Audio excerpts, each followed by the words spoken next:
જેથી કરી આવી દરેક અપડેટ અને તમને સમયસર અને રોજ છે અમારી માધ્યમથી મળતી રહે। મિત્રો, બંગાળની ખાડીની અંદર લો પ્રેશર સિસ્ટમ બનશે અને ગુજરાતમાં વરસાદ અને ઠંડીની શક્યતા વધશે।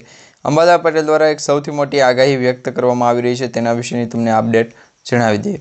તો હાલ મિત્રો, બંગાળની ખાડીની અંદર લો પ્રેશર સિસ્ટમ બનવાની શક્યતા છે। હવામાન નિષ્ણાત અંબાલાલ પટેલે અને ભારતીય હવામાન વિભાગ IMD દ્વારા પણ કરવામાં આવેલી આગાહીઓ અનુસાર આ સિસ્ટમ ગુજરાત સહિત અન્ય વિસ્તારોમાં અસર કરી શકે છે, જેમાં અંબાલાલ પટેલે આ મહિનામાં ગુજરાતમાં કમોસમી વરસાદની આગાહી કરી હતી, એટલે કે ફેબ્રુઆરી મહિનાની અત્યારે 16 તારીખ થઈ ગઈ છે। 15 દિવસ વીતી ગયા છે, તેમ છતાં હજી ગુજરાત રાજ્યની અંદર માવઠાની પણ અસર છે જોવા નથી મળી।